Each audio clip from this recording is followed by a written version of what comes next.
That old money's in the bank. They ain't doing no, I can't enjoy that money the other way. This way I get to drive the old car and enjoy it, see? New and improved don't always go hand in hand.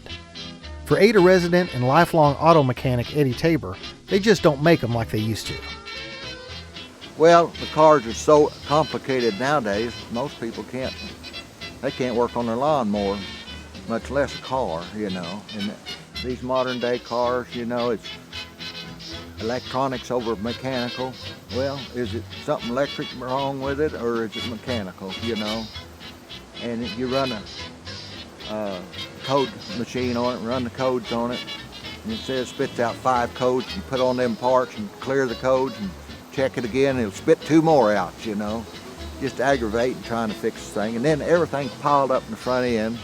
You know, you got to pull the intake manifold off to get down to where the alternator is, to get it off. And always timing belts are just hard to work on. This modern day car you're driving here, because they're made out of plastic, a lot of it. They want you to get 100,000 miles out of them, maybe, if they're that much, usually about 70,000.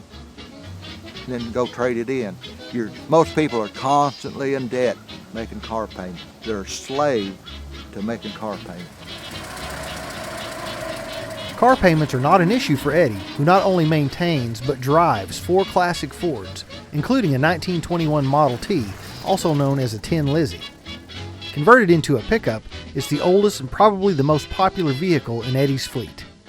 Oh, I just like to watch the old movies where they got the old cars and Model A's, and I like to listen to that old Model A run. They had that little tweedle tweedle sound to them, and I liked it, you know, and I said, man, I'd like to have one of them.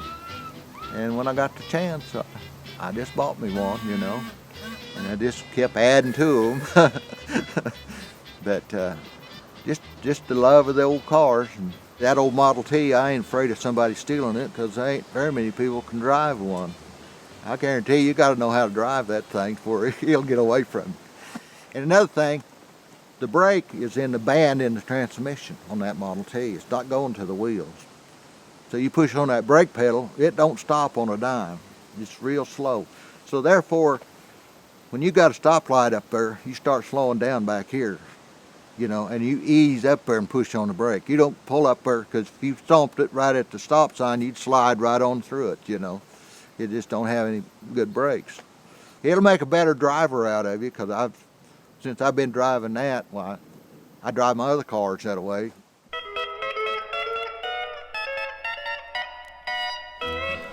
You just don't push this old stuff, like that old Model T there, you know, 25, 30, 35 mile an hour, 40 if you're going downhill. But see, that old Model T, the gas tank is under the seat. Gravity feed to the carburetor. They used to talk about backing an old Model T up a hill because they couldn't drive up it. Well, because if it's driving up, the gas tank was lower than the carburetor, so it'd run out of gas. But if you backed up the hill, or if the battery didn't start, they'd get out and pull up on the crank. They had that back in them days, because if the old battery went down, they could start the old car with the crank without a battery, because it run off a magneto, or you had an ignition on that Model T. And so therefore you didn't have a battery charger, because you lived out in the country and there wasn't no electricity to your house, you know. So Ford made that where you could have a magneto. You started on the mag and you'd charge the battery on the way to town, or you could get somewhere. It was just so simple compared to what today's cars are. The farmers used to cut off the back half where the rear seat was, and they built a wood bed back there. And the farmers did that. If you was riding a horse or a buggy or a wagon to town, you know, this thing will run 40, 45 miles an hour, and that old horse, he'd do 10 or 15 if you trotted him. Plus you could haul your groceries back in it, or feed or whatever, to anything. So it was a big step up from a horse and a wagon. I drove down to Walmart one day and I had it down there, and there's an old woman come walking by, and she said, I'd rather have that than any car out here. She just fascinated with that old car, you know. I'll come out and people will be standing around looking at it, taking pictures of it, you know. It's a lot of fun. A Another classic in Eddie's collection is a stunning two-tone 1929 Ford Model A pickup, which he found tucked away on the East Coast. Arguably the sharpest Ford in his collection, he wanted one that was mostly still intact to prove, like the other cars in his collection, it was built to last. I seen it online, and I got to thinking I wanted a Model A pickup. I tried to buy one several times before, and it was up in Upper Manhattan Island, there in North New York City. It's all original, and it's got 32 model wheels on it. The original was 19-inch wheels. Makes it a smoother ride, and it's got a bigger tire, more cushion. It rides real smooth. It's a little hoppy, but it rides smoother than my pickup that I drive all the time. You know, you go over ruts in the road, seams in the road, you don't even feel them. You just float across them, you know. That's got wood up in, all inside of it, and the metal goes to it. And a lot of your old cars was kind of a wood frame. Most everything was pretty simple. Everything was mechanical. You know, it's just fascinating how they did things mechanically that we do electronically and hydraulically now. You know, they did everything mechanically. It's pretty sharp.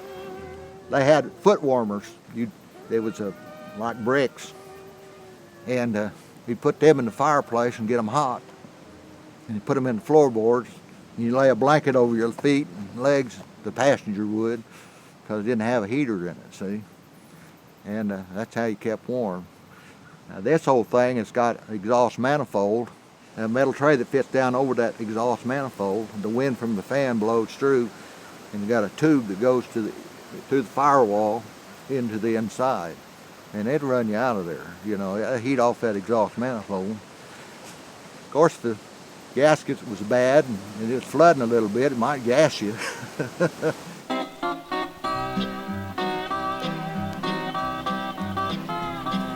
Rounding out Eddie's collection are two very unique vehicles, unlike the Model T and Model A in that one is modified and the other is a faithful aftermarket reproduction. Both vehicles, however, employ a Ford power plant. The Roadster, which features an eye-popping paint job, is a tribute to and an example of Ford muscle. I bought it out of Arlington, Texas. A friend of mine, we took my other pickup and we drove down there and picked it up. It passed everything but a gas station, literally. It's only got about 10-gallon gas tank on it, and it gets about 4 or 5 miles a gallon. And it's got a fiberglass body on it. You know, it's got a 351 Cleveland. Most of them, they've got Chevrolet engines in them. Ford bodies, Chevy engines, transmission. But that's strictly all Ford right there. That old 351 Cleveland was a hot rod right out of the box, you know.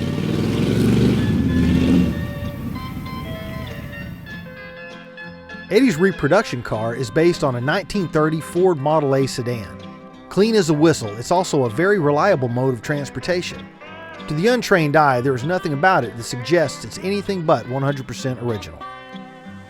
It's a Shea, which is a factory-built reproduction car. It's not a kit car.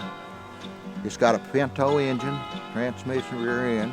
It's got A-frame front end, hydraulic brakes, which makes it a modern-day car, but if you don't know what you're looking for, you can't tell the difference.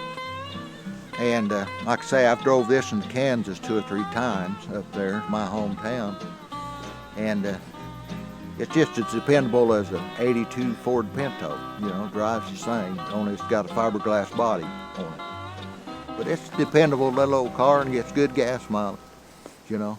So, but I like to say, when the first time I saw it, I thought, man, I gotta have that.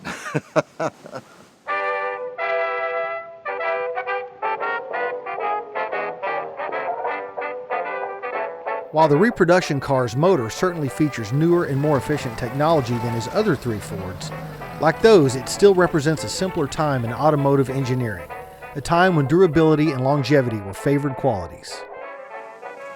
As along with the rest of the world, the computer is a downfall on mechanics having to work on cars. I've always been curious about how something worked. I'd pick up something that somebody else has thrown away, pick it up, tear it apart. Oh, there's what's wrong with it. Fix it or build a new part or order a new part, put it back together. and use it. They've thrown it away, and I've got it for free or for whatever labor I've put into it. I've always been able to fix stuff. Like I say, I've been a mechanic all my life. My dad was a mechanic. He run one of the first independent automatic transmission shops in the town I was from. So I just born and raised in old Greasy's garage, you might say, and I just carried on through with it. While Eddie loves to wrench on his classic Fords, he loves to take them out on the road even more. He likes to share them with other people because he understands that there is a collective fascination and reverence for these beautiful old machines.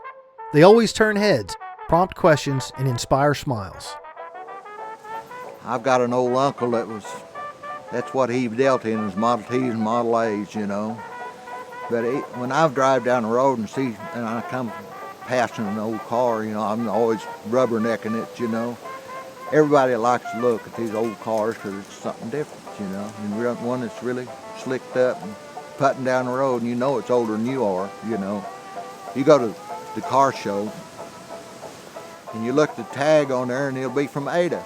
I go, I've never seen that car. Where is it? But they park them in the shop, shut the door, they won't drive them, you know. I like to drive mine. I go to town in them all the time, you know. And so there's a lot of them hidden around, you know. And when you start looking for old parts, you run across people. Well, I've got an old jack, or I've got some tires or something, you know, that you can find parts. And, oh, I keep looking and thinking I'll see something else that I want. Might cause a divorce, but you'll want to edit that. She'll probably thump my head for saying that.